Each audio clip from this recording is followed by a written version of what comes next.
बिस्मिल्लाहिर्रहमानिर्रहीम। अस्सलामु अलैकुम वरहमतुल्लाहि वबरकातुह। वालेकुम अस्सलाम रहमतुल्लाह। मैं आपको आज सब दोस्तों को अपने जूम क्लाउड ऐप में अपनी क्लास के अंदर वेलकम करता हूं और उम्मीद है कि आप सब खैरियत से होंगे और ठीक ठाक होंगे। एक दफ़ा अल्लाह ने फिर मौका दिया है ऑनलाइन क्लास के लिए, तो चाहे ये अच्छी है या बुरी है, आपकी मजबूरी भी है सिस्टम को चलाने के लिए, इसलिए फिर हमने ऑनलाइन सिस्टम को चूज किया कि सिस्टम को चलना चाहिए। आप थोड़ी सी हिम्मत कीजिएगा, कोशिश कीजिएगा, जो आपका नुकसान हो चुका है पहले वो कम से कम हो इस दफा। मैं भी पूरी नीयत करूंगा कि आपके साथ रहूं और आप भी कोशिश कीजिएगा कि आप जो हैं वो हिम्मत करें।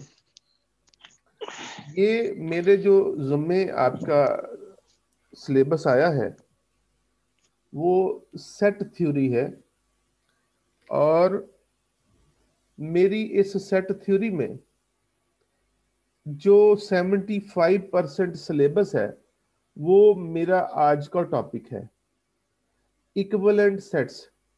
ये 75% सिलेबस जो है ये मेरे इस इक्विवेलेंट सेट के ऊपर ही बेस करता है।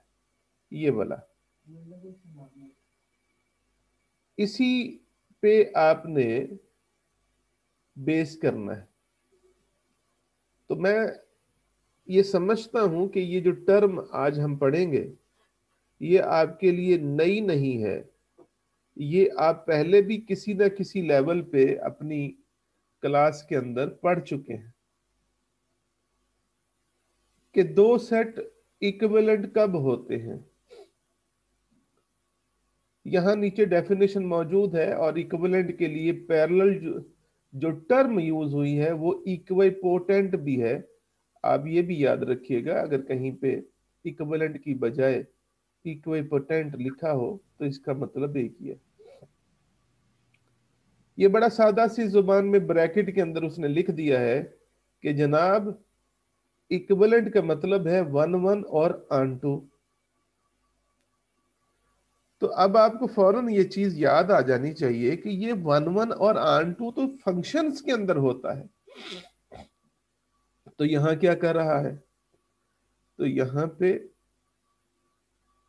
वन वन और ऑन टू का इस्तेमाल आपने दो सेट्स के दरमियान करना है कि अगर आपके सामने दो सेट आते हैं और उनके दरमियान आपने ऑलरेडी एक फंक्शन डिफाइन किया हुआ है, अगर उस फंक्शन की ये खूबी हो कि वो वन वन भी है और ऑन टू भी है, तो फिर हम कहेंगे कि वो जो फंक्शन है वो बाइजेक्टिव फंक्शन है जिसके अंदर वन वन और ऑन टू दोनों बातें हों। क्योंकि मैं समझता हूं कि आपको ये चीजों का पता होगा कि फंक्शन वन वन होता है, ऑन टू नहीं होता, फंक्शन ऑन टू होता है, वन वन नहीं होता, या बहुत से ऐसे फंक्शंस भी हैं जो वन वन भी नहीं होते, ऑन टू भी नहीं होते, मगर वो फंक्शन जरूर होते हैं। और ऐसे भी फंक्शन मौजूद हैं जो वन वन भी होते हैं और ऑन टू भी होते हैं। तो जिस फंक्शन के बारे में आपको ये कंफर्म हो जाए कि वो फंक्शन वन वन भी है और ऑन टू भी है, हम कहते हैं कि फिर वो फंक्शन बाइजेक्टिव फंक्शन है। और जिन दो सेट्स के दरमियान वो फंक्शन डिफाइन किया गया है उन दो सेट्स को कहते हैं कि वो इक्विवेलेंट सेट हैं। और उसके लिए ये सिंबल यूज होता है ए, इसे बोलते हैं tilde. A is equivalent to B, ये जो सिंबल डाला उसने, ये वैसे हम बोलते हैं टाइल्ड भी लोग कहते हैं, टिल्ड भी कहते हैं, यानी TILED ऐसे। तो कुछ लोग टाइल्ड, कुछ लोग टिल्ड। तो बहरहाल हम टिल्ड टुल्ड नहीं बोलेंगे, हम बोलेंगे equivalent. A is equivalent to B. तो ये बेसिकली जो बाइजेक्टिव फंक्शन होता है, ये मैपिंग है जो कनेक्ट करती है एक सेट के एलिमेंट्स को दूसरे सेट के एलिमेंट्स के साथ।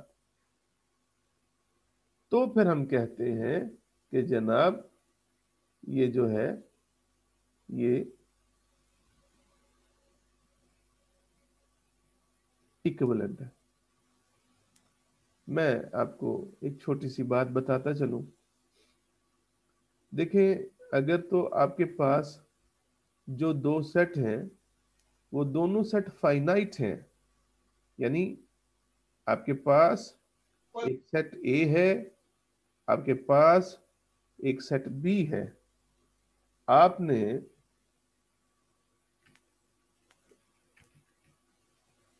उनके दरमियान कोई मैपिंग ड्रा करनी है,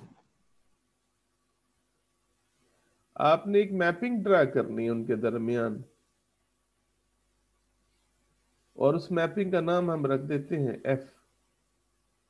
अगर सेट फाइनाइट है 1 2 3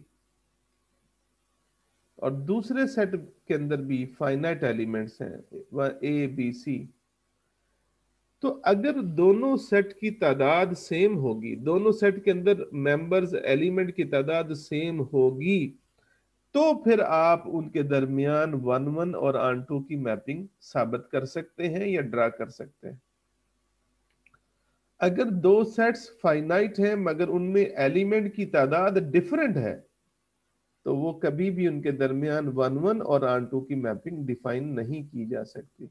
जैसे मैंने 1 का इमेज ए रख दिया, 2 का बी रख दिया, 3 का सी रख दिया, ये इमेज बोला जाता है कि जनाब under F 1 is equal to 1 का image is A, under B under F 2 का इमेज मैंने बी रखा है, अंडर F3 का इमेज मैंने सी रखा है। अच्छा, ये मैंने कुछ जो रखा है ये कोई पाबंदी नहीं है कि यही हो। आप 1 को बी से 1 को सी से भी कर सकते थे, या बाकियों को भी तरतीब में किसी और के साथ अटैच कर सकते हैं। मैं जस्ट एक मिसाल दे रहा हूं। तो अगर दो सेट फाइनाइट हैं और उनके अंदर एलिमेंट की तादाद भी सेम है, तो फिर उनके दरमियान बाइजेक्टिव मैपिंग साबित की जा सकती है। अब फर्ज करें मैं कहता हूं कि ए के अंदर 4 एलिमेंट्स हैं जबकि बी के अंदर 3 है। अब आप नहीं कर सकते बाइजेक्टिव मैपिंग। अब बाइजेक्टिव मैपिंग का सवाल ही नहीं पैदा होता, क्योंकि 1 1 नहीं कर सकते आप। 1 1 मैपिंग वो होती है जिसमें सेट ए के एलिमेंट्स सेट बी के एलिमेंट्स के साथ यूनिकली कनेक्टेड हो, हर एलिमेंट का इमेज एक ही हो। और अगर मैं फर्ज करें बी के अंदर ज्यादा एलिमेंट ले लूं,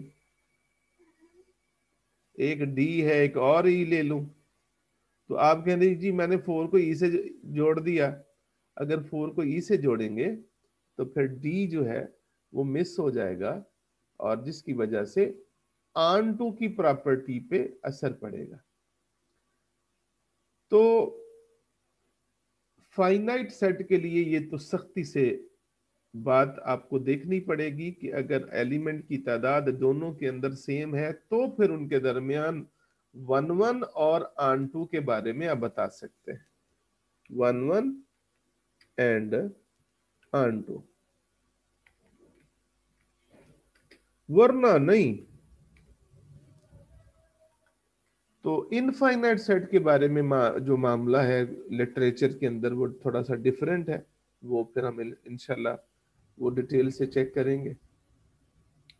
बाकी आमतौर पे हम जब सेट्स के दरमियान इक्विवेलेंट होने के लिए फंक्शन डिफाइन करते हैं, और उसको चेक करने का जो तरीका है वो भी आपके इल्म में होगा कि जब आपको किसी दो सेट्स के दरमियान जो ड्रा की गई मैपिंग है उसके बारे में ये कंफर्म करना हो कि वो मैपिंग जो है क्या वो वन वन है, तो आप उसके दो डिफरेंट एलिमेंट्स का इमेज बराबर रखने के बाद साबित करते हैं कि अगर वो एलिमेंट्स का इमेज सेम है, यानी बज़ाहिर वो एलिमेंट डिफरेंट है मगर इमेज सेम है, तो बाद में पता ये चलता है कि वो एलिमेंट भी सेम है।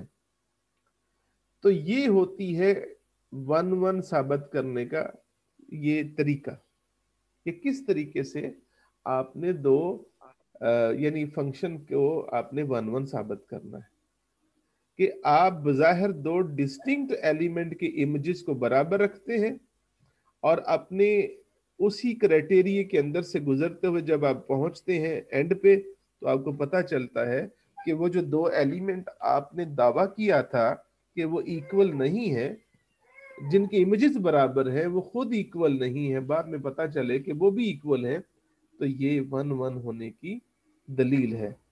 आप इसे उल्टा भी कर सकते हैं, यानी वन वन साबित करना हो तो आप साबित कर दें कि अगर दो एलिमेंट बराबर हैं तो जनाब उनके इमेजेस भी बराबर हैं, तो भी आप ये साबित कर देंगे कि वो मैपिंग जो है वो वन वन है।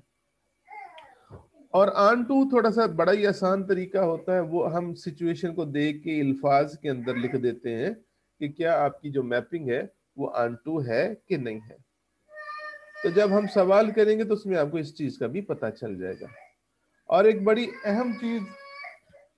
अहम चीज है कि जनाब अगर आपके सामने आपने कोई किसी ऐसे दो सेट्स के दरमियान मैपिंग डिफाइन की है जो सेम है, अगर आपको कहा जाए कि सेम सेट्स के दरमियान मैपिंग डिफाइन करें जो कि वन वन भी हो और ऑन टू भी हो, तो जनाब आज के बाद आपने कोई तजर्बा नहीं करना, आपने सिंपली सेम एलिमेंट को सेम एलिमेंट के अंदर मैप कर देना, तो वो साबित हो जाएगा कि वो मैपिंग जो है वो वन वन भी है और ऑन टू भी है। जब एक सेम सेट को सेम उसी सेट के साथ आप मैप करवाते हैं, तो चाहे वो फाइनाइट हो चाहे इनफाइनाइट हो, आप इस क्राइटेरिया को इस्तेमाल करें। क्या मतलब, फर्ज करें जनाब मेरे पास सेट ए में एलिमेंट्स हैं 1 2 3 सो ऑन, ऐसे मिसाल दे रहा हूं, और दूसरी तरफ भी सेट ए ही है और उसके अंदर भी मेरे पास एलिमेंट्स 1 2 3 एंड सो ऑन। तो तजर्बा ना कीजिएगा, यानी अपनी मर्जी ना कीजिएगा, बात को तूल ना दीजिएगा। वन का इमेज वन बनाइएगा, टू का इमेज टू रखिएगा, थ्री को थ्री में मैप करवाइएगा, फोर को फोर में मैप करवाइएगा। इस तरीके से अगर आप करेंगे तो जल्दी जल्दी मामला निमट जाएगा कि जनाब सेम सेट जो होता है वो अपने साथ बाइजेक्टिव मैपिंग जरूर बनाता है। तो आज की पहली बात आपने ये याद रखनी है।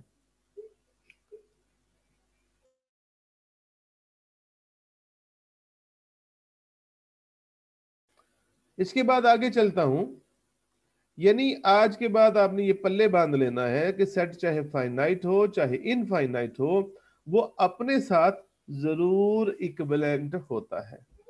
एक तो ये आपने बात समझनी है। और जो बेसिक फंक्शंस के बेसिक प्रीलिमिनरी रूल्स आपने पढ़े हुए हैं उनके अंदर ये बात क्लियर है कि जनाब अगर आपने एक मैपिंग डिफाइन की है ए से बी की तरफ जो कि बाइजेक्टिव मैपिंग है, यानी ए बी के इक्विवेलेंट है, तो किसी फंक्शन का अगर वो फंक्शन वन वन और ऑन टू हो, उसका इनवर्स भी जो होता है वो वन वन और ऑन टू होता है। ये भी आपने कहीं ना कहीं जरूर पढ़ा होगा, तो वो भी आप देख लीजिएगा। यानी इस बात के बाद आप ये कह सकते हैं, जो पहली बात मैंने आपको बताई थी उसके मुताबिक मैथमेटिकली हम कहते हैं कि जब हर सेट अपने ही इक्विवेलेंट होता है तो उस प्रॉपर्टी को कहते हैं reflexive property. Reflexive property.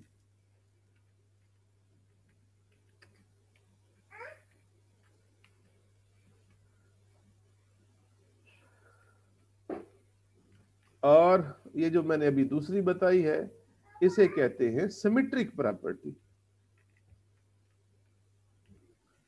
Symmetric property यानी कहने का मतलब ये है कि ये जो इक्विवेलेंट होना है ये सिमेट्रिक प्रॉपर्टी को भी होल्ड करता है। ये आप वो समझ लीजिएगा कि प्रॉपर्टी में वो लिखा हुआ है कि अगर ए बी के इक्विवेलेंट है तो बी भी ए के इक्विवेलेंट है। उसके लिए आपको साबित करने की जरूरत नहीं है। और एक तीसरी प्रॉपर्टी भी शामिल कर लें जो ये कहती है कि जनाब अगर ये साबित हो जाए कि या अगर आपको पता हो कि अगर ए बी के इक्विवेलेंट है यानी एक फंक्शन है जो ए से बी की तरफ 1 1 और ऑन 2 है, एक दूसरा फंक्शन है जो बी से सी की तरफ 1 1 और ऑन 2 है, तो फिर अगर ए बी के और बी सी के इक्विवेलेंट है तो आप कहेंगे कि फिर ए का सी से भी जो है वो 1 1 और ऑन 2 का रिश्ता है।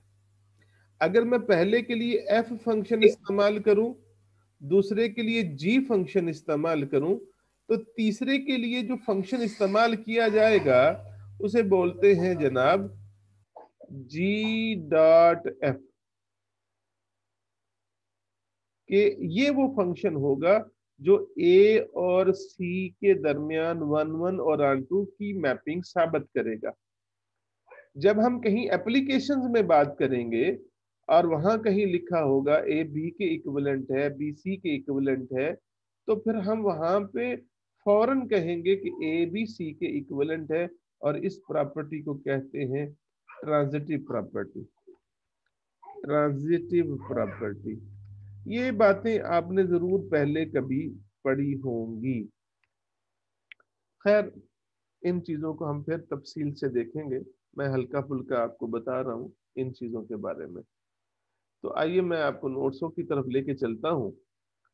तो नोट्सों पे है कि जनाब जो पहली चीज उसने यही बताई है कि साबित करें कि जो इक्विवेलेंट होना है वो एक इक्विवेलेंस रिलेशन है।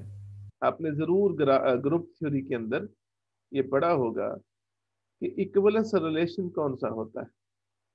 वो रिलेशन जो रिफ्लेक्सिव हो, जो सिमेट्रिक हो और जो ट्रांजिटिव हो, उसे कहते हैं इक्विवेलेंस रिलेशन। तो ये जो सेट्स के दरमियान इक्विवेलेंट की प्रॉपर्टी है, ये जो रिलेशन है सेट्स के दरमियान, ये इक्विवेलेंस रिलेशन है। और आगे उसने यही चीज साबित की हुई है कि हाँ जो इक्विवेलेंट होना है दो सेट्स के दरमियान वो रिफ्लेक्सिव भी है, वो सिमेट्रिक भी होता है और ट्रांजिटिव भी होता है। देखिए यहां उसने इस चीज को साबित किया हुआ।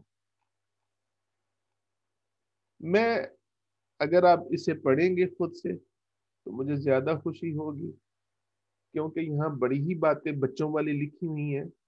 मैं इसे आपके लिए असाइनमेंट समझ के आपको देता हूँ।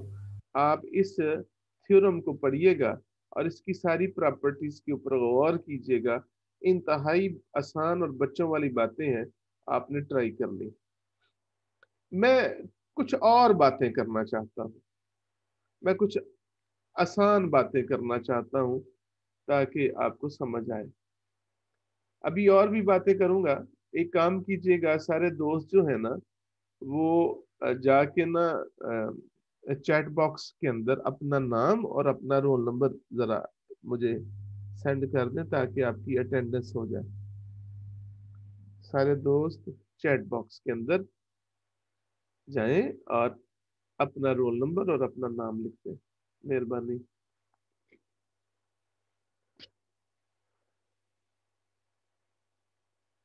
मैं कुछ नए सेट्स की बात करता हूं, पहले यहां से शुरू करते हैं।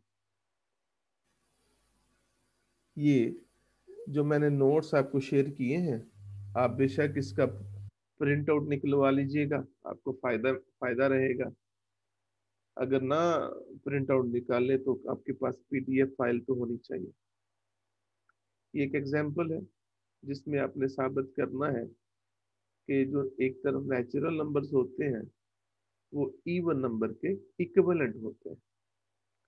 आपने आपको तो पहले ये पता होना चाहिए कि नेचुरल नंबर्स कौन से होते हैं और इवन नंबर कौन से होते हैं। नेचुरल नंबर में ये आपके सामने है 1 2 3 4 5 6 एंड सो ऑन, ये है। और ये पॉजिटिव इवन नंबर्स हैं, 2 4 6 8 एंड सो ऑन। तो साबित ये करना है कि जनाब इनके दरमियान ऐसी कोई मैपिंग डिफाइन कर दे जो बाइजेक्टिव हो, 1 1 भी हो और ऑन टू भी हो। 1 1 और ऑन टू साबित करने का तरीका, अब देखिए, एक है लंबा तरीका कि मैं हर एलिमेंट को इंडिविजुअली दूसरे एलिमेंट के साथ कनेक्ट करूं यूनिकली और साबित करूं कि वो आपस में जनाब 1 1 और ऑन टू की मैपिंग बनाते हैं।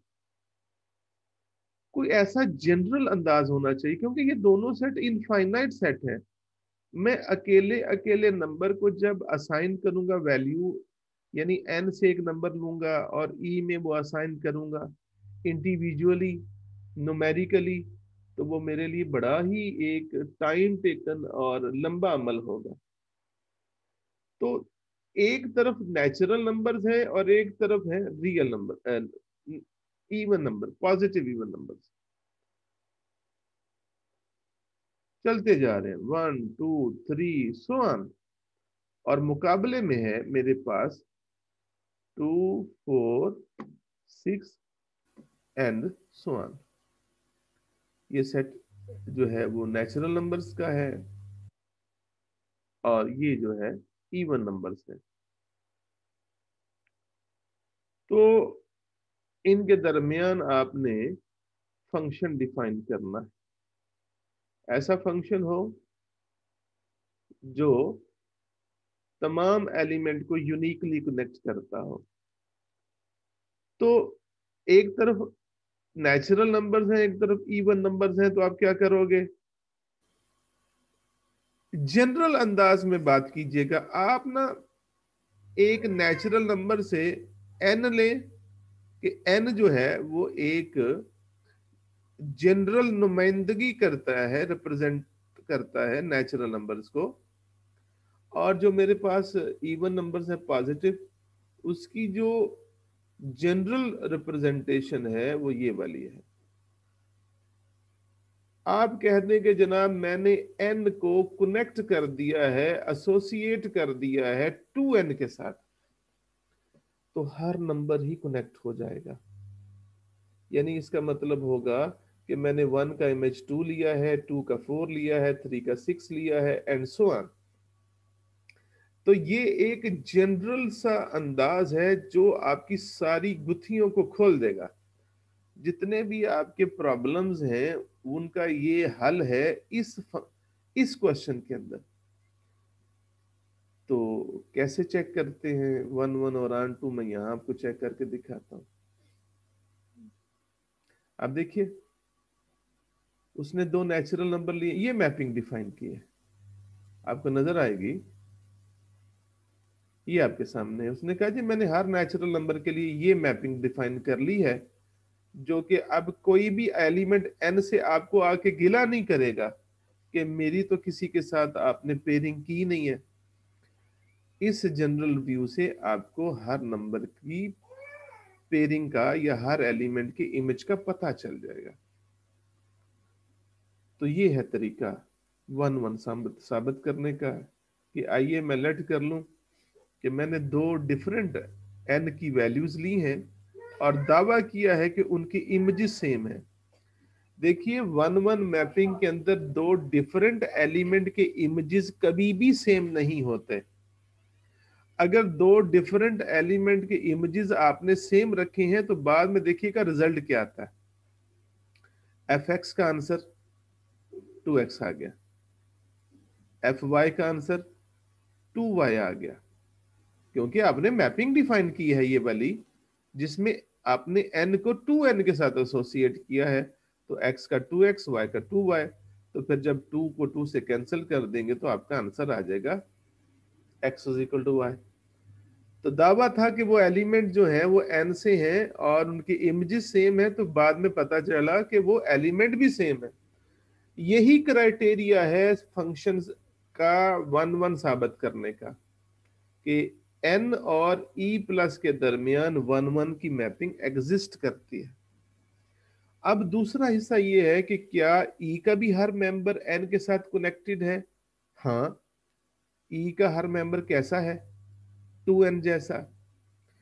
तो 2n के मुकाबले में स्मॉल n की सूरत में नेचुरल नंबर के अंदर एक एलिमेंट मौजूद है जिसका जब आप इमेज लेते हैं तो 2n आपने लिखा हुआ है, ये देखें। For every 2n there is n। उल्टा बोलना है कि for every 2n belongs to capital E we have a small n in n such that. तो साबित हो गया कि जनाब ये जो है मैपिंग 1-1 भी है और ऑन-टू भी है।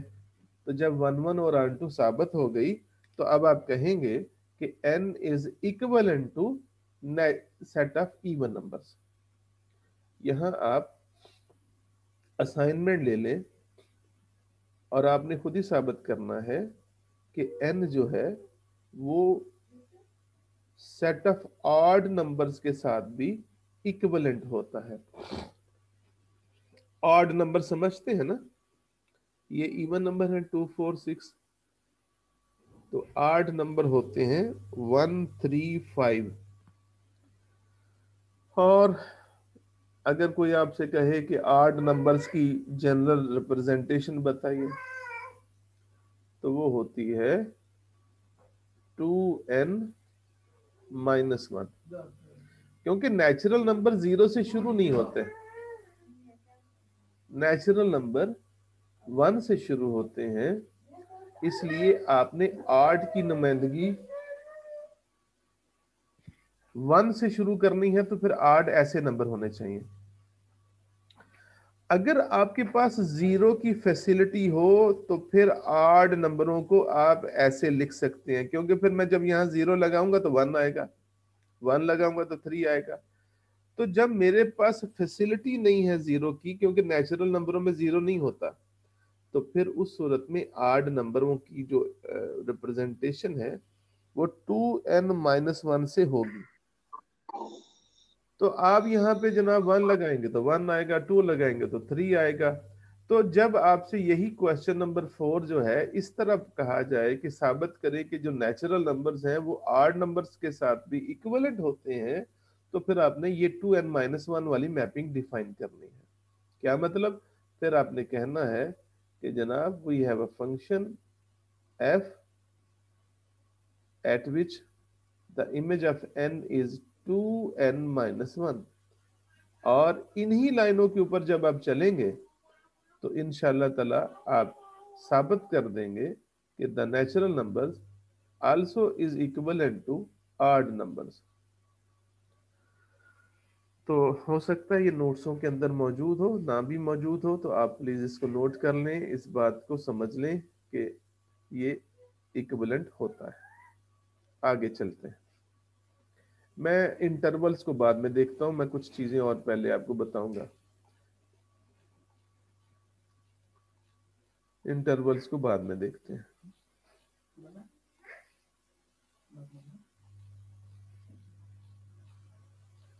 ये सारे इंटरवल्स हैं, इनमें से कोई ना कोई पेपर में लाजमी आ जाता है। ये एग्जाम्पल देखिएगा, एग्जाम्पल नंबर 12 है। आपने साबित करना है कि जो इंटीजर्स हैं वो और सेट ऑफ इवन नंबर्स। यहां अब इवन नंबरों के ऊपर ये पाबंदी नहीं है कि वो सिर्फ पॉजिटिव है, यहां सिर्फ लिखा हुआ इवन नंबर्स। तो इवन नंबर्स में ये आपके सामने है, पॉजिटिव भी है नेगेटिव भी है, ये इंटीजर्स हैं। तो देखें, कहता है कि इनके दरमियान आपने साबित करना है कि ये मैपिंग जो है, ये जो जी और ई है, ये इक्विवेलेंट है। जी इज इक्विवेलेंट टू ई, ये साबित करना है। वही मैपिंग जो अभी मैंने आपको नेचुरल नंबर्स की इवन नंबर्स के साथ, पॉजिटिव इवन नंबर्स के साथ की थी, वही आपने यहां इस्तेमाल करनी है। देख लें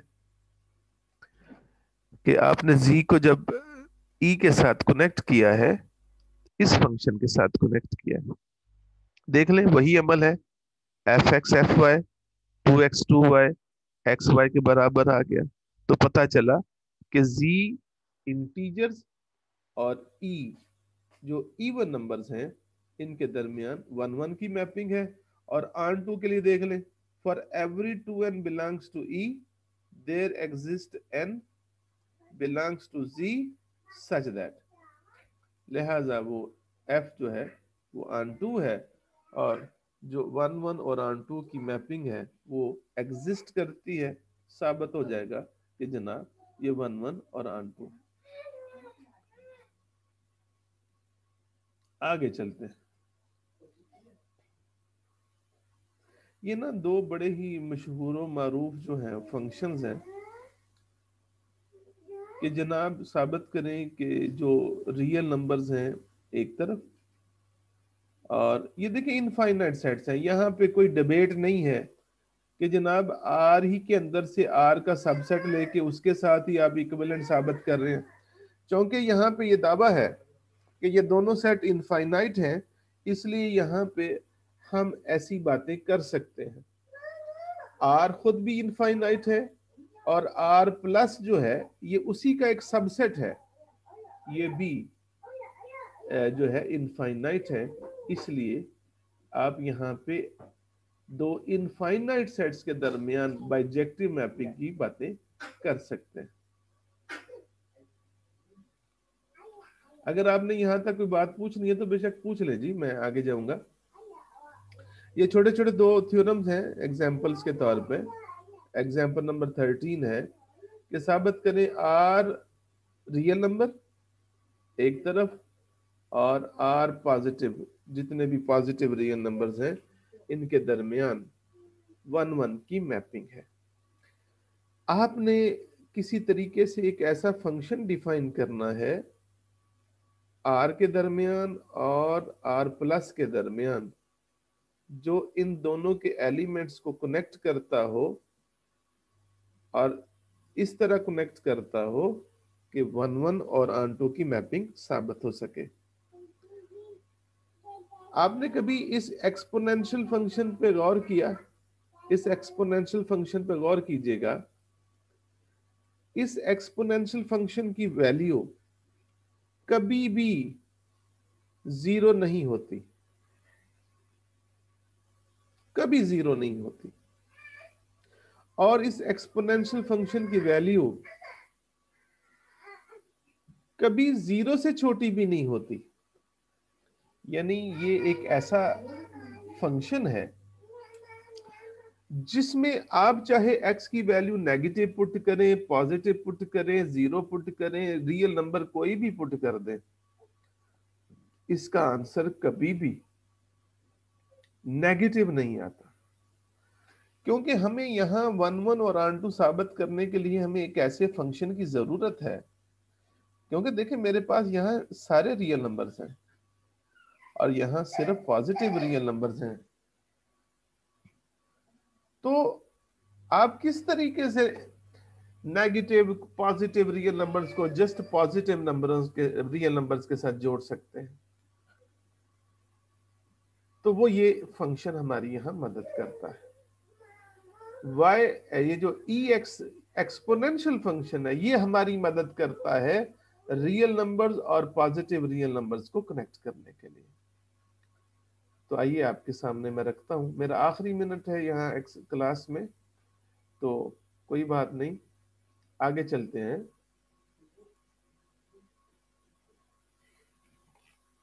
यानी ये देखिएगा, उसने ये फंक्शन डिफाइन किया, आप पढ़िएगा कि जनाब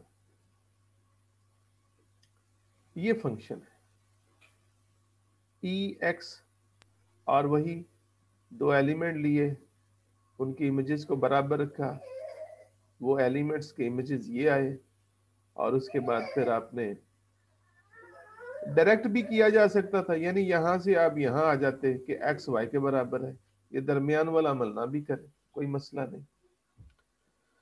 और आंटू भी इसी तरीके से।